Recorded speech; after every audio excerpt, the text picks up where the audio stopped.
Hello students. आज का topic है हमारा ऊष्मागतिकी का तृतीय नियम या नर्न्स्ट ऊष्मा प्रमेय। अभी तक आपने शून्यांकी का नियम पढ़ा, आपने प्रथम नियम पढ़ा और द्वितीय नियम पढ़ा। अब आज हम तृतीय नियम की बात करेंगे। ऊष्मागतिकी का द्वितीय नियम निकाय की एंट्रोपी को परिभाषित कर किन्हीं दो साम्य अवस्थाओं में स्थित निकायों के बीच एंट्रोपी के अंतर को ज्ञात करता है।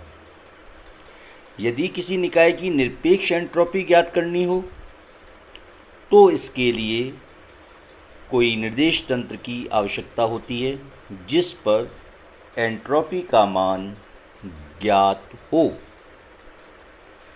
परंतु ऊष्मागतिकी का द्वितीय नियम निर्देश तंत्र की एंट्रोपी को व्यक्त करने में असमर्थ होता है। निर्देश तंत्र की एंट्रोपी की सीमा ज्ञात करने के प्रयास में नर्न्स्ट ने सबसे पहले न्यून तापों पर पदार्थ के गुणों का अध्ययन करके प्राप्त परिणामों के आधार पर एक सिद्धांत प्रतिपादित किया या प्रस्तुत किया और वही नर्न्स्ट ऊष्मा प्रमेय कहलाती है। उसके अनुसार परम शून्य ताप पर संघनित तंत्र की सभी अभिक्रियाएं तंत्र की एंट्रोपी में बिना परिवर्तन हुए अग्रसर होती हैं। यह प्रमेय का सिद्धांत उन्होंने प्रस्तुत किया। इस प्रमेय की उपयोगिता इतनी अधिक है कि फाउलर और गगनहाइम ने इस प्रमेय को ऊष्मागतिकी का तृतीय नियम के रूप में प्रतिस्थापित किया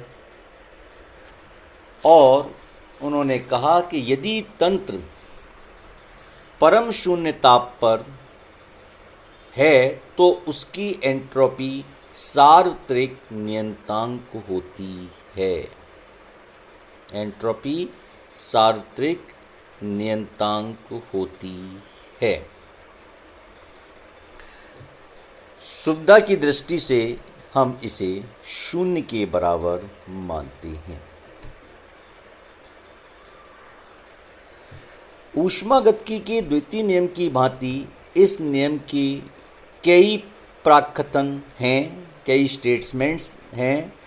इनमें से एक प्राकथन मैक्स प्लांक के द्वारा दिया गया।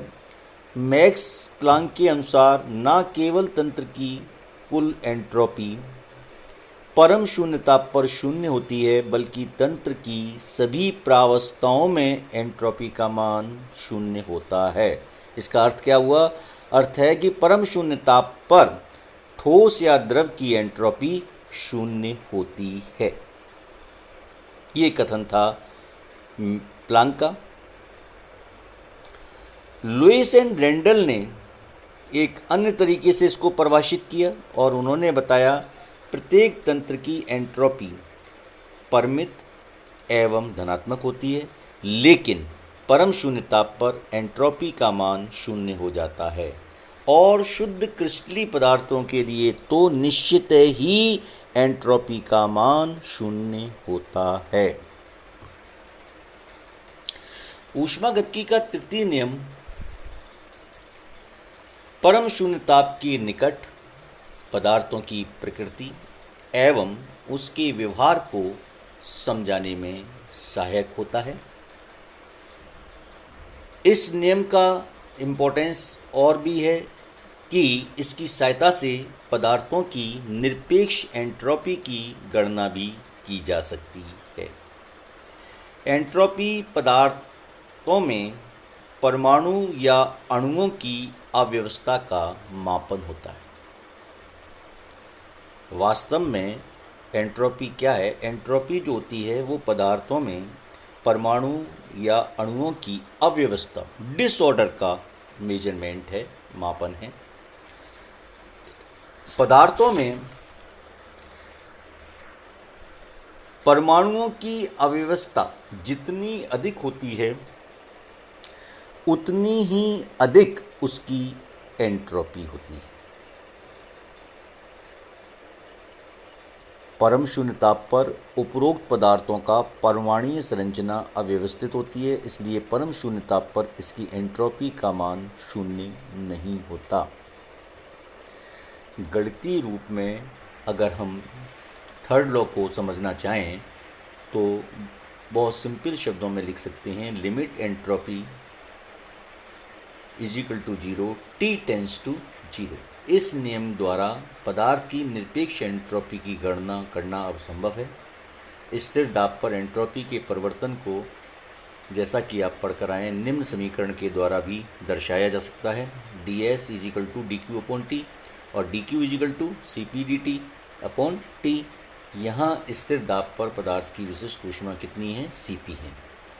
माना एक ठोस को 0 केल्विन से टी केल्विन तक गर्म किया जाता है तो इसमें एंट्रोपी में परिवर्तन कितना होगा, डेल्टा एस 0 से T C P D T upon T. Delta S means S T minus S zero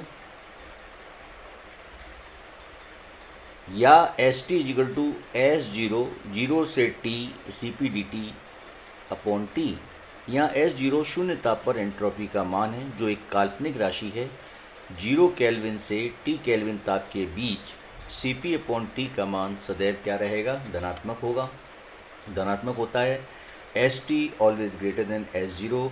ऊष्मागतिकी के तृतीय नियम से शुद्ध क्रिस्टलीय पदार्थों की एंट्रोपी परम शून्य ताप पर क्या होती है, शून्य होती है, जैसा कि मैंने आपको बताया।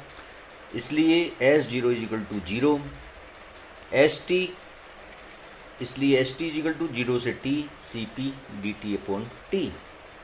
एस टी तृतीय नियम एंट्रोपी या निरपेक्ष एंट्रोपी कहलाती है।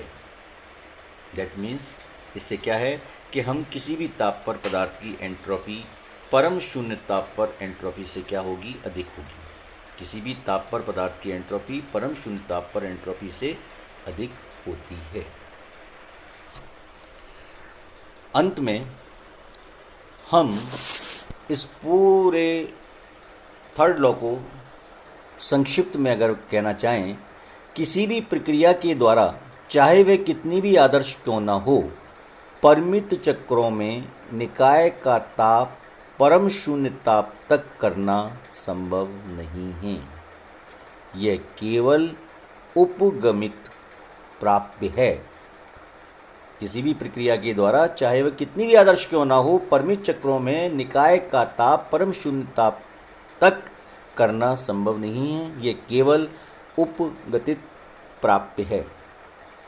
इस नियम को परम शून्य ताप की अनुगम्यता अनअटेंटेबिलिटी ऑफ एब्सोल्यूट जीरो टेम्परेचर का नियम भी कहते हैं।